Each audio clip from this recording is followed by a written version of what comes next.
Teaching with inquiry has allowed me a little bit of freedom. It has allowed me to become the facilitator, and the students become the thinkers of their own work. Being able to work with their critical thinking skills and improve on those have been a luxury for me as a teacher, to watch them grow and learn at the same time. One of the biggest units that we have in U.S. history is trying to make sure that we understand Unit 5, which deals with sectionalism, the Civil War, and Reconstruction. And most of the students at any grade level, elementary or middle school, have all had some background knowledge on it. I try to guide their learning a little bit. I use vocabulary a lot, so I want to make sure that they understand what the definitions are.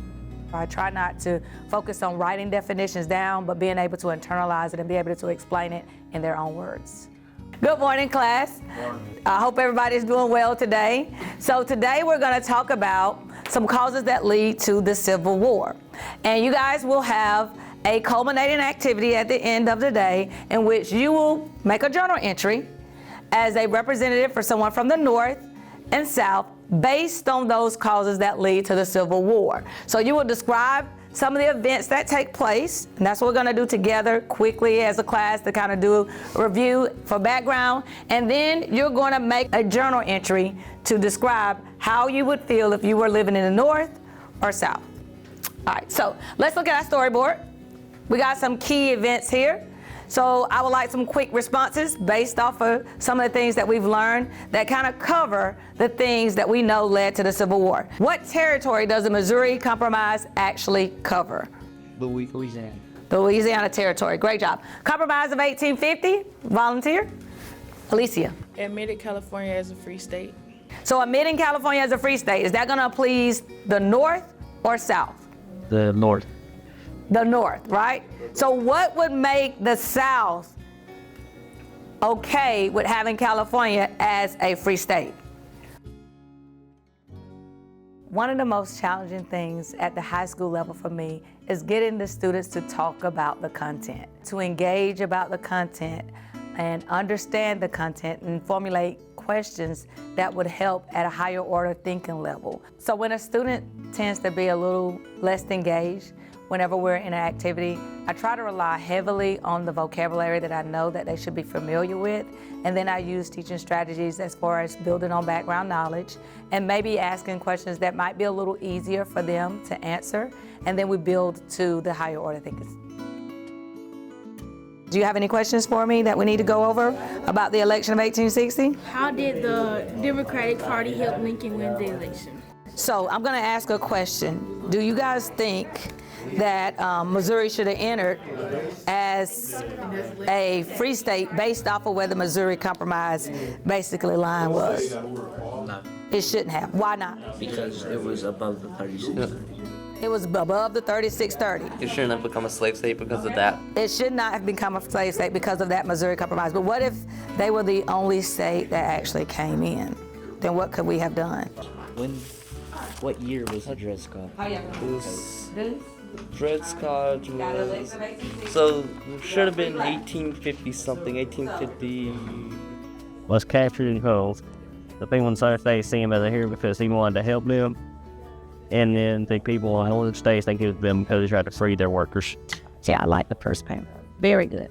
He told me, I agree to read it. Okay, all right. Well, that's the purpose of having a recorder and a reporter. So he's the recorder and you are the reporter. All right, so that sounds really, really good. Brittany, what you got?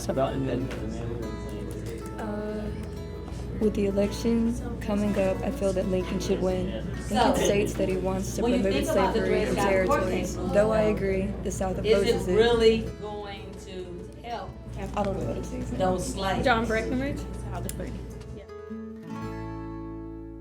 For many of these students, this is the first time that they're in a classroom with other students with different learning styles. So it presents a challenge when they're asked to speak up in class or they're asked to do things that tend to be something that they not normally do.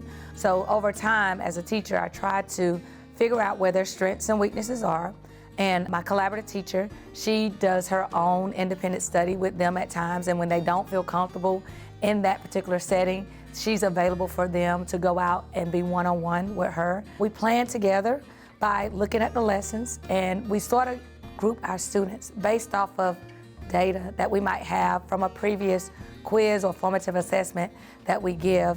Our goal is to make sure that each student in our classroom has been paired together with one another so they feel comfortable by the end of the semester that we would have a classroom that no one is afraid to talk or do the research on their own or work with someone else. I try to look at their strengths and weaknesses based off a learning style survey, how comfortable they feel in class, how comfortable they participate in class, and I try to pair them together. And then those that are very strong academically, and I might find someone who's not as strong academically, put together so they can learn from them rather than rely so heavily on, getting everything from the teachers. So as a free block, do you want to support Lincoln or And remember, tell me why? Because it wouldn't help anybody else that was listening. Inquiry allows for all students to participate because at the beginning, all we're doing is observation, and then the students are formulating their own ideas, and then from there, you will have a discussion where students can come up with more questions to be able to build toward a conclusion in order to get the whole idea of the subject. In the collaborative classrooms, all students feel like they're a part of the engagement process of learning.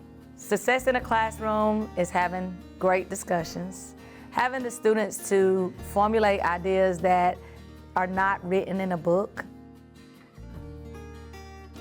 And now I would like to get a volunteer to address your position and what stance you have. And then after you address your stance, then I would like for you to read your journal entry over the event you have. And of course, raise your hand if you're ready.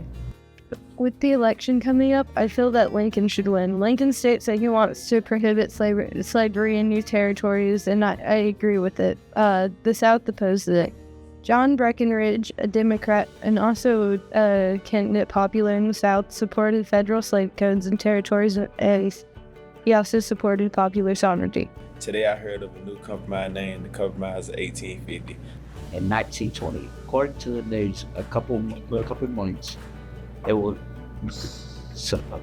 government would supposedly draw an imaginary line between the North and the South. It would not affect me because I live in a free state, but I do wonder what will happen to the southern states.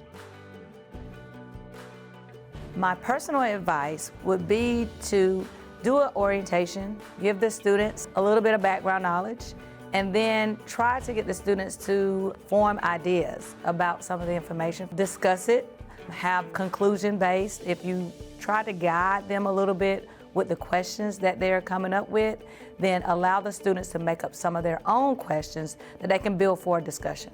Being able to walk around as a teacher and observe some of the ideas that each of the students have and share amongst each other has been a great reward for me, because then I know they're thinking on their own and it's not something that I'm just spitting out to them and then they're just remembering it. Giving them a chance to come up with their own questions helps them to make it a little bit more personal, and they tend to keep that because they thought of it. So I enjoy watching them personalize their learning.